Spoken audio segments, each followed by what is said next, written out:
The thunder crashes like gunshots as 9 leather-clad Hell's Angels pound on the rain-streaked glass of Miss Loretta's kitchen.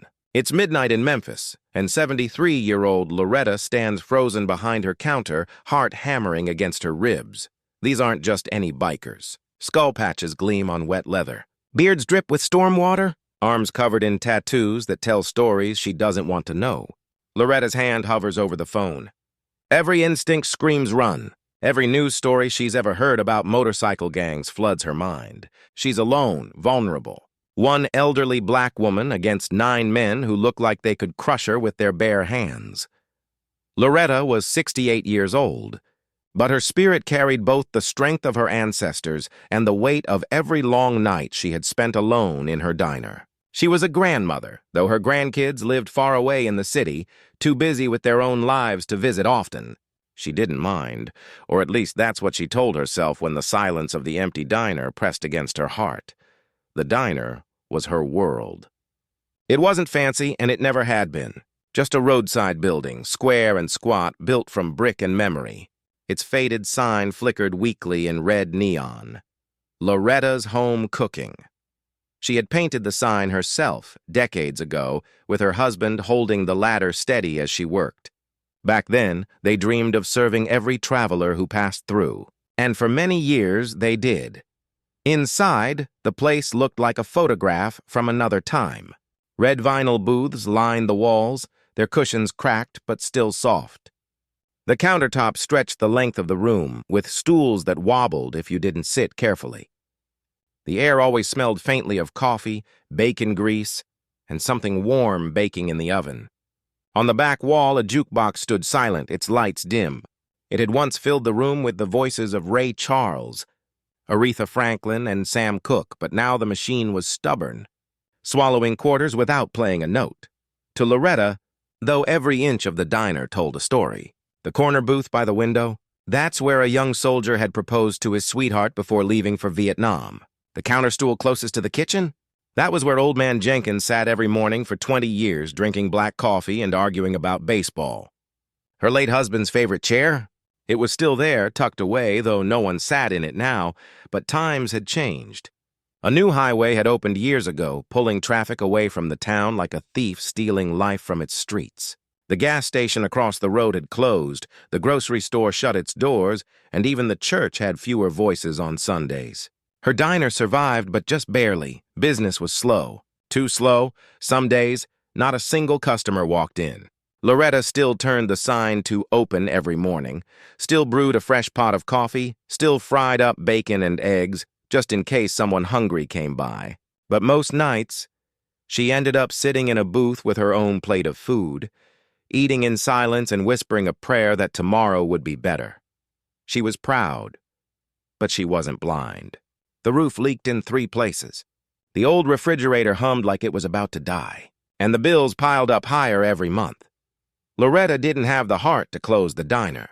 To her, shutting those doors would feel like erasing her husband's legacy. He had built the booths with his own 2 hands, painted the walls, even installed the ceiling fan that still creaked with every turn. When he passed, she promised him she'd keep the place alive. But as the years rolled on, that promise felt heavier and heavier. On this particular evening, the world outside seemed determined to test her faith. The storm rolled in without mercy. Dark clouds smothered the horizon, and within minutes, rain lashed against the windows so hard it sounded like fists pounding at the glass. Thunder cracked loud enough to rattle the silverware in its drawers. Lightning flashed, turning the sky white for an instant before plunging it into blackness again. Even the truckers, men and women who usually braved every kind of weather, had pulled their rigs over on the shoulder of the road. Loretta could see their blinking hazard lights glowing faintly through the sheets of rain. Inside the diner, Loretta moved slowly, her joints aching as she pulled the blinds shut. She had hoped for just one customer, just one soul who might wander in and keep her company, but it seemed the storm had chased everyone away. She paused by the counter, her hand resting on the photo frame propped against the register. It was a picture of her and her husband on opening day, both of them younger, grinning wide, aprons tied neatly around their waists. She whispered, her voice trembling with both exhaustion and faith. Give me strength. Just one more day. Just one more chance. Her words disappeared into the hum of the refrigerator and the steady roar of the storm. She wiped a tear from her cheek, straightened her apron, and began clearing the booths, convincing herself it was time to close early, and then she heard it. At first it was faint, drowned out by thunder. A low, steady rumble like the growl of an approaching beast. She frowned, thinking maybe it was the storm itself, but then it grew louder, closer. It wasn't the sky. It was engines. The sound multiplied, deep and powerful, until the very walls of the diner seemed to vibrate. Loretta's stomach tightened. She hurried to the window and pulled back the blind, just enough to peek outside. Her breath caught in her throat. Headlights pierced the rain, one after another, until the parking lot glowed with light. Motorcycles, big ones, 9 in total. Their chrome gleamed even through the downpour, their tires spraying water as they rolled in. The riders swung their legs off the bikes in near-perfect unison, moving with a confidence that made Loretta's knees weak. Their boots splashed into puddles. Their jackets, dark and heavy, glistened with rain. And on the back of each one, written in bold letters, was a name that froze her blood. Loretta's hand flew to her mouth. Everyone had heard of them. The stories traveled far, tales of wild men on roaring bikes, of bar fights and broken windows, of reputations that made townsfolk cross the street rather than walk past them. These were not Sunday churchgoers. These were men people feared. Her heart hammered against her ribs as she counted them. 1, 2, 3, 9. 9 strangers. 9 Hell's Angels. And all of them were walking toward her diner. The bell above the door jingled. Rainwater dripped from their jackets onto the checkered floor as they stepped inside. Their presence filled the room instantly, the scent of leather and gasoline mixing with the lingering aroma of coffee. The leader walked in first. He was tall, broad-shouldered, with a thick gray beard and eyes that seemed to cut straight through her. His jacket was heavy with patches, each one telling stories Loretta didn't dare imagine. Behind him, the others spread out, their boots clunking against the tiles. Loretta's hands trembled. She gripped the counter for support, forcing herself to breathe. Every instinct screamed at her to run, to lock the door, to protect herself, but her feet were rooted in place. The leader stopped a few feet away, his piercing gaze fixed on her. For a long moment, the storm raged outside and silence ruled inside. Then, in a voice deep and steady, he said, "Ma'am, we don't mean no harm. The storm's bad out there. We just need a place to wait it out." 9 motorcycles roared into the diner's lot, their headlights slicing through the storm like ghostly lanterns. The thunder outside seemed to quiet for a moment, drowned out by the deep, vibrating growl of engines that carried with them both power and menace. To Loretta, it sounded less like machines and more like some wild pack of beasts hunting in the dark. Her breath caught. She clutched the blinds with trembling fingers, peering out into the rain. There they were, men in heavy leather jackets, their shoulders broad and rigid beneath the storm. Water streamed off their helmets and down their tattooed arms, glinting in the neon light of her diner sign. On the back of each jacket, in bold, unmistakable letters, was a name that made her throat dry up. Loretta's blood ran cold. Everyone had heard of them. Stories that passed from town to town like warnings whispered at the edge of a campfire. Rough men, lawless men, dangerous men. Depending on who told the story, they were outlaws, fighters, drifters who left behind nothing but dust and fear, and now they were here. At her door, her hands shook violently. She pulled back from the window, her mind racing. Should she lock the door? Turn off the lights and pretend the diner was closed? She thought about the news stories she had read years ago, about bar brawls, about police warnings. But before she could move, the decision was made for her. The men were already climbing off their bikes. Their boots splashed in the puddles, the water reflecting their hulking silhouettes. They moved like men who knew exactly who they were and exactly how the world looked at them. Broad shoulders, heavy strides, faces hardened by miles of road and lives lived on the edge. Even through the rain, Loretta could see the ink on their skin, tattoos winding around arms, crawling up necks, disappearing beneath jackets covered in patches and symbols she didn't understand. But one thing was clear. These were not men who were used to being told no. 1, 2, 3. She counted them in her head as they drew closer. 9 in total, a number that, under different circumstances, might have felt biblical. But here, it just made the diner seem smaller. Her heart raced so hard it hurt. She thought of her husband, how he would have stood tall, maybe even fearless, if this had happened while he was alive. But she was alone now. Just a grandmother in a diner that barely held itself together. What could she possibly do if these men meant trouble? The bell above the door jingled. The first man stepped inside. His presence was immediate, filling the room before he even spoke. He was tall, his frame casting a long shadow across the tiled floor. His beard was thick and gray, flecked with white, a sign of years spent on long highways and sleepless nights. His jacket was heavy with patches, each one stitched with a story Loretta didn't want to know.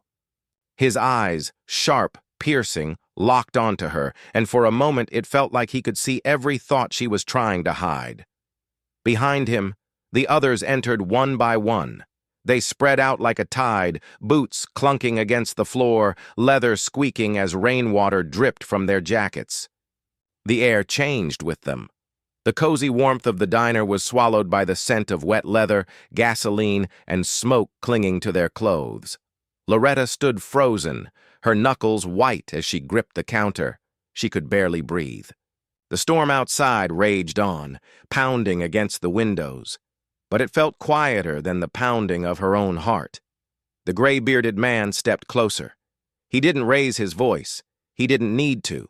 His tone was steady, low, but it carried the weight of authority. "Ma'am," he said, pausing just long enough for Loretta's knees to weaken, "we don't mean no harm. The storm's bad out there. We just need a place to wait it out."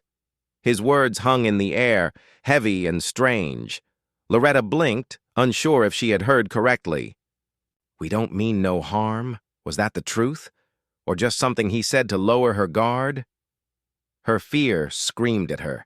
She could close the door. She could tell them to leave, to take their storm-soaked boots and leather and tattoos somewhere else. But as she stared into the man's eyes, something flickered there. Something she hadn't expected. It wasn't cruelty. It wasn't anger. It was weariness. The look of a man who had been on the road too long, who just wanted shelter from the storm. Loretta's breath came in shaky gasps. Her instincts battled inside her chest. One told her to run, to protect herself, to bar the door. The other whispered that maybe, just maybe, this was not what it looked like. She thought of the Bible verses her mother had taught her as a child.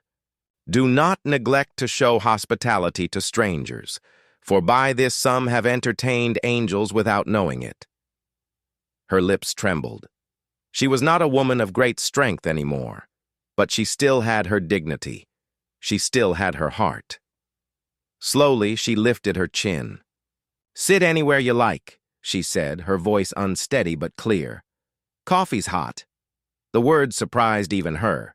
They sounded braver than she felt. The men exchanged glances. Some gave small nods. One of them, younger than the rest, cracked a faint smile. They moved toward the booths, their boots echoing against the tiles. Loretta exhaled, though her chest was still tight. She forced her feet to move, heading toward the coffee pot. Her hands still trembled as she reached for the mugs, the ceramic clinking faintly against each other. She could feel their eyes on her. 9 sets of eyes, watching her every move. As the first streams of dark coffee filled the mugs, the smell rose into the air, mingling with the storm and the leather and the gasoline. Loretta tried to steady. Her hands tried to remind herself that she had faced storms before. She had faced loss, hunger, loneliness. She had built a life out of scraps of hope, and now she would face this. She carried the tray to the booth where the leader sat. His gray beard dripped rainwater onto the table, but his eyes softened as she set the mug in front of him. "Thank you, ma'am," he said. His voice was quieter now, almost respectful. Loretta blinked at him. She hadn't expected those words, not from him, not from any of them. One by one, she placed mugs before them. One by one, they nodded, muttered their thanks, or simply gave her a look that spoke more than words. For the first time that night, Loretta felt something shift, just slightly. The storm still howled outside, but inside, the air felt different. She returned to the counter, her legs shaking beneath her apron. Her mind still raced with doubt. "What have I done?" she thought. "Lord, keep me safe." But deep down, another thought stirred. Maybe, just maybe, she had done the right thing. Hours passed inside the little roadside diner, and outside, the storm showed no mercy. The rain hammered. The roof so hard it sounded like drums beating in the night. Thunder shook the windows. Lightning flashed across the dark horizon, and the whole world seemed swallowed by a restless fury. Inside, though, something unexpected was happening. At first, the silence was thick.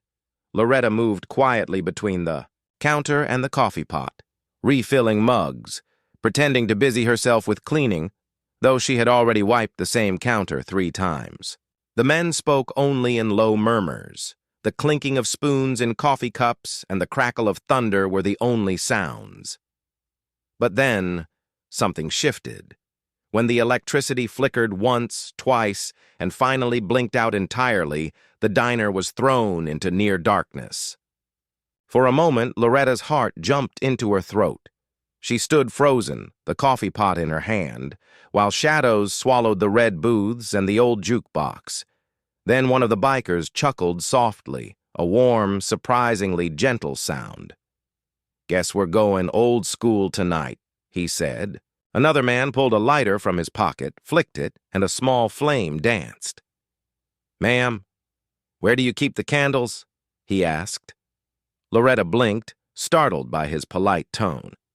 Slowly, she pointed toward a drawer behind the counter. He nodded, walked over, and lit 3 candles, setting them on the tables. The soft glow filled the diner, turning what had felt eerie into something almost cozy. The storm still raged outside, but here inside, it seemed like they had created a small, safe island of light.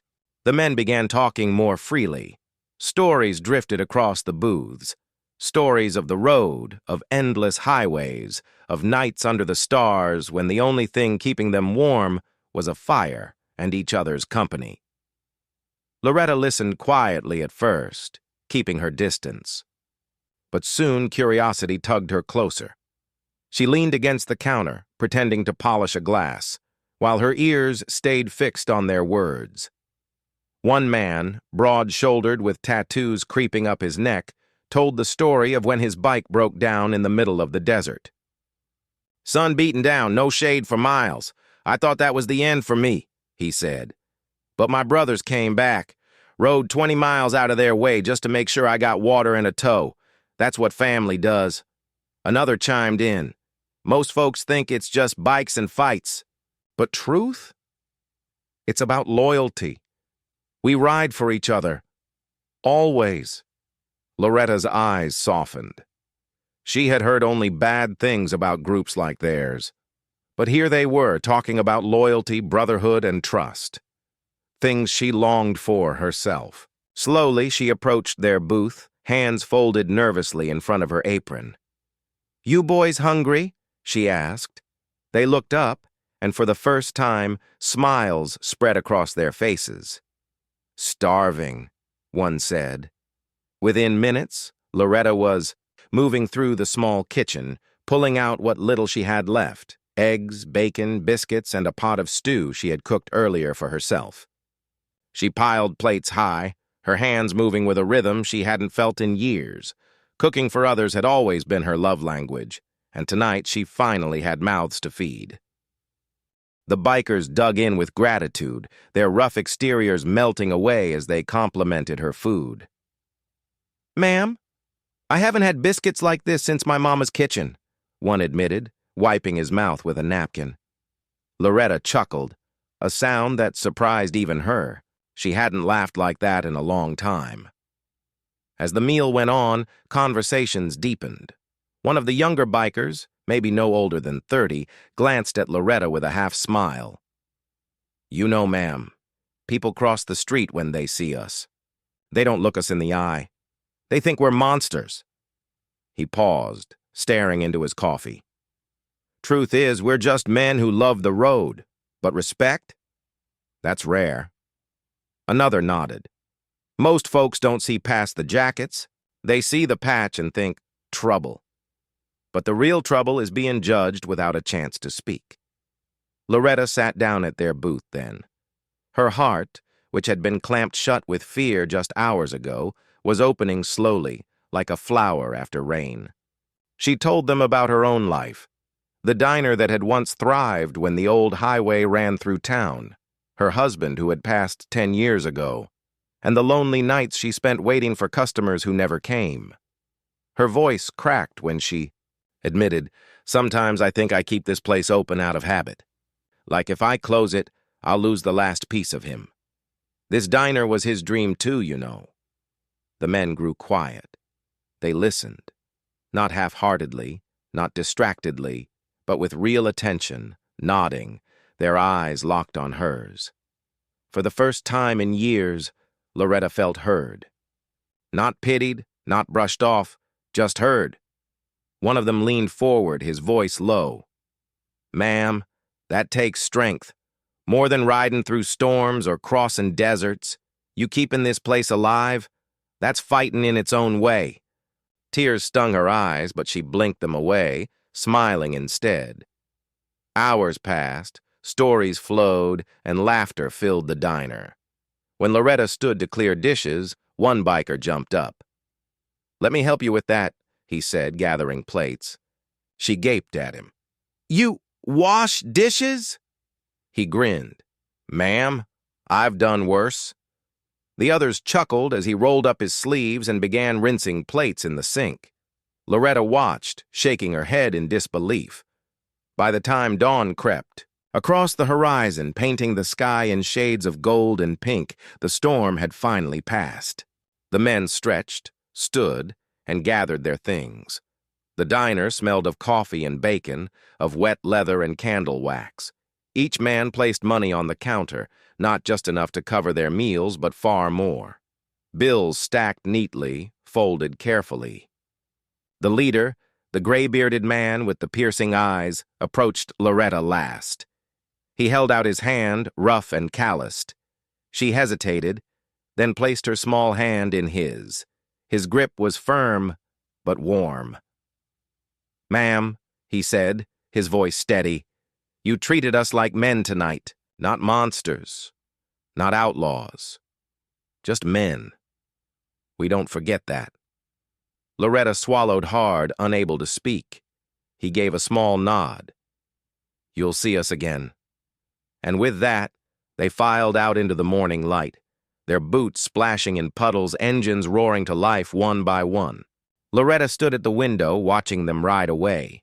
Part of her wanted to believe his words, but deep down, she assumed it was just kindness, a promise made in the warmth of the night, soon to be forgotten. But Loretta was wrong. The next morning, Loretta rose before the sun. Her body was tired, but her heart was strangely light. The night before replayed in her mind like a dream she didn't want to end.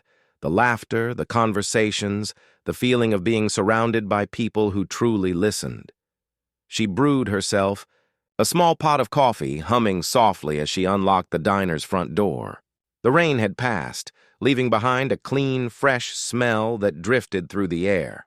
Sunlight broke across the sky in soft streaks of pink and gold, and puddles sparkled like glass along the old asphalt lot. It felt like a new day, but Loretta had no idea just how new. Around mid-morning, just as Loretta was wiping down the counter, a distant rumble reached her ears. At first, she thought it was thunder rolling in again, but no. This sound was steady, growing louder, deeper, heavier. Engines. Lots of them. Loretta stiffened, a rag clutched in her hand. She stepped to the window, peeking out through the blinds, and what she saw made her gasp so hard she nearly dropped the rag. Motorcycles. Not 9, not 20. Dozens. They poured down the road in a line so long she couldn't see the end of it. Chrome gleamed in the sunlight, leather jackets flashed patches, and the roar of engines grew so powerful the very glass in her windows rattled. Her heart raced. For a moment, fear gripped her chest. What if this was trouble? What if last night had just been the calm before the storm? She hurried outside, her apron fluttering in the breeze, just as the first wave of bikers pulled into her parking lot. Then another wave, then another. Within minutes, her little diner's lot was overflowing, nearly 100 motorcycles lined up like soldiers. The ground vibrated with their arrival. Dust swirled in the air. Curious neighbors peeked out from their windows down the street, whispering and pointing. Loretta's knees went weak. She clutched the doorframe, bracing herself. From the middle of the roaring crowd, a figure dismounted his bike. Tall, broad-shouldered, gray-bearded, his eyes sharp but kind. The leader from the night before. He walked up to her, smiling under the morning sun. "Ma'am," he said, tipping his head respectfully, "we told you you'd see us again." Loretta's lips parted, but no words came out. He continued, his voice steady but warm. "You opened your doors when nobody else would. You gave us a place to sit, a hot meal, and respect. That ain't small. Today we're here to return the favor." And with those words, the floodgates opened. One by one, the bikers filed into her little diner. Booths that had sat empty for months were suddenly filled with leather jackets and booming laughter. The bell above the door jingled non-stop as more poured in. When the booths were full, men stood shoulder to shoulder at the counter. When the counter was full, they carried plates outside, leaning against their bikes as they ate. The smell of coffee and frying bacon filled the air, mixing with the scent of gasoline and leather. Loretta's tiny kitchen had never been pushed so hard.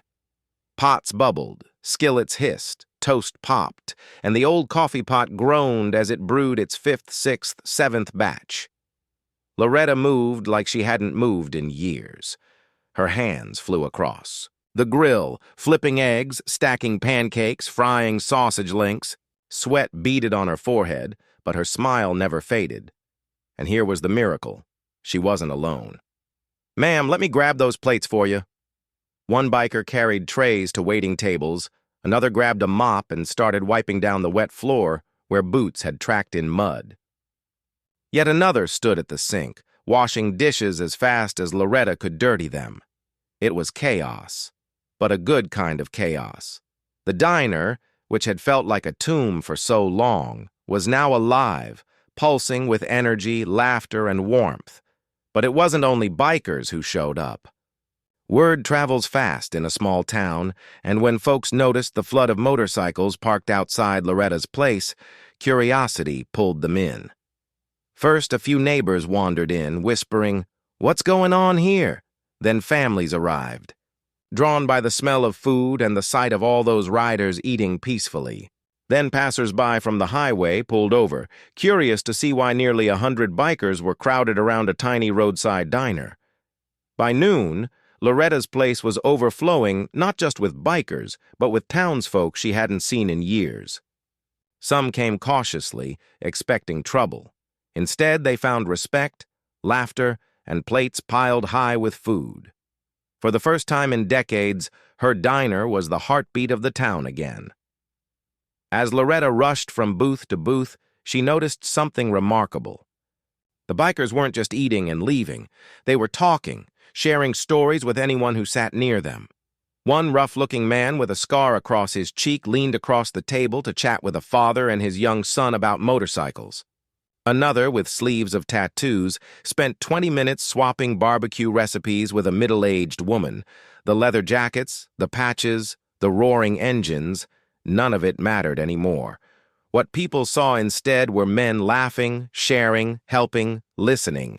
The gray-bearded leader sat at the counter, sipping his coffee slowly. Every now and then, he'd catch Loretta's eye and give her a small nod as if to say, "This is only the beginning by evening." Loretta's diner had done more business in one single day than it usually did in an entire month. Her cash register, which had collected dust for weeks, rang again and again, but the money, though desperately needed, wasn't what left her wiping tears with the edge of her apron. It was the sight of those rough men treating her like kin. It was the way they held the door open for her, the way they cleared tables without being asked, the way they laughed like her diner was the only place in the world they wanted to be.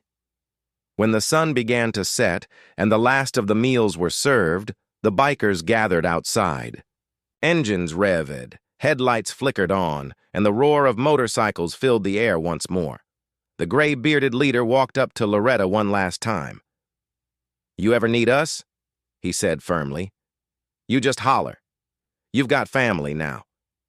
He pressed a card into her hand.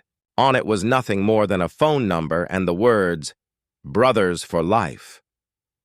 Loretta stared at the card, her throat tight, her heart swelling with a gratitude she couldn't put into words. As the motorcycles roared back onto the highway, neighbors and townsfolk stood on sidewalks, watching in awe. They whispered to each other, "That's Loretta's diner. She brought them here." For years, the diner had been fading, forgotten, left behind by the new highway. But now it was a legend, a place people talked about, a place people wanted to visit, and all because a grandmother had opened her door during a storm. That night, when Loretta locked up, she stood alone in the quiet diner, the smell of coffee and bacon still lingering in the air.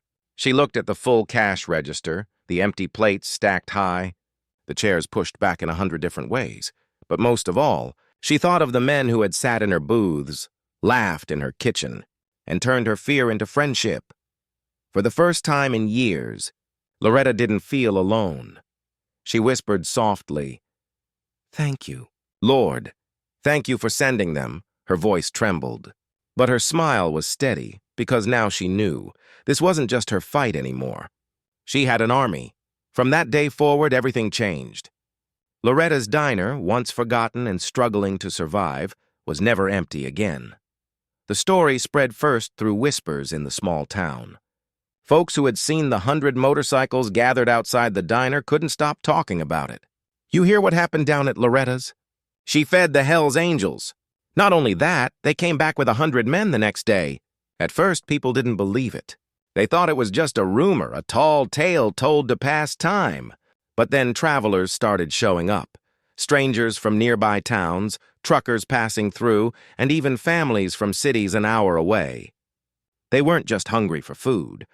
They were hungry for the story. They wanted to meet the grandmother who had opened her doors to men the world had labeled dangerous, and who had, in return, gained their loyalty. Loretta never asked for fame, but fame had found her. The little roadside diner that once sat quiet and lonely now buzzed with life every day. The red booths, once faded from disuse, were filled with families, bikers, and curious travelers. The old jukebox, once silent, now played more often because customers insisted on slipping quarters in just to hear something while they ate. Coffee pots that had once grown cold now emptied within an hour, only to be refilled again. Loretta's biscuits, once made for one, were now made by the dozen. Pancakes stacked high, bacon sizzled nonstop, and her famous stew became the talk of the county. And every time the bell above the diner's door jingled, Loretta looked up with a smile, expecting to see someone new, but also sometimes someone familiar, because the Hells Angels kept their promise. Every few weeks, the roar of engines returned. Sometimes it was just a handful of bikes. Sometimes it was dozens, but whenever they came, they filled her diner with laughter, stories, and respect. They treated Loretta not like a stranger, not even like a friend, but like family. The kind of family that never forgets. They didn't just eat and leave either. Some helped patch up the diner's roof when the summer sun warped its shingles. Others painted the wooden porch that had been peeling for years. One even fixed the jukebox for free, saying, "A place like this deserves music." Whenever they arrived, the town noticed. People who had once looked at them with suspicion now tipped their hats, waved, or even joined them for a meal. Slowly, walls of fear began to crumble. Loretta had not only gained protectors, she had become a bridge between two worlds. But the most beautiful part wasn't just what the bikers did for Loretta. It was what she became to them, to men who lived rough lives on the road, who were judged by their jackets and tattoos. Loretta became something rare, a grandmother figure they could come home to. She scolded them gently when they put their muddy boots on her booths. She poured their coffee with a motherly smile. She reminded them to eat something besides just meat, and sometimes, when one of them looked particularly tired or worn, she'd pat their hand and whisper, "You take care of yourself now, you hear?" And these men the world called outlaws, would nod respectfully like boys being told off by their mama. It wasn't long before people started calling her Mama Loretta. Even riders from other states who'd never met her before heard the name. When they passed through, they made it a point to stop at the diner, shake her hand, and taste her biscuits. She had fed their stomachs, but more importantly, she had fed their souls. Loretta's diner wasn't just busy now, it was safe. Everyone in town knew it. On the rare occasions when trouble came, like a drunk who got loud one evening or a couple of rowdy teens who tried to skip out on a bill, it only took the sound of one engine outside, the flash of one leather jacket through the window, for peace to be restored. Nobody messed with Loretta's place. Not anymore. People began to say it half jokingly, half seriously, "That diner's under biker protection." But it wasn't protection born of fear or intimidation. It was protection born of gratitude, of loyalty, of love. And Loretta never once asked for it. It was freely given, a repayment for a kindness she had shown on a stormy night when the world was cold and unforgiving. As months rolled into years, Loretta reflected often on what had happened. Reporters even showed up once, asking her why she'd opened her doors that night to 9 men who looked dangerous.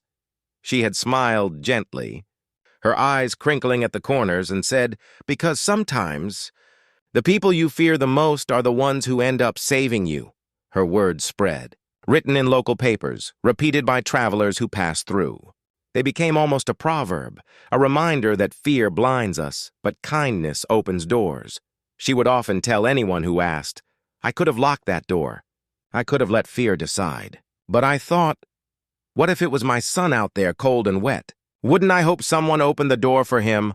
Her voice would soften then, and she'd add, "That night, I didn't see bikers. I saw 9 men caught in a storm.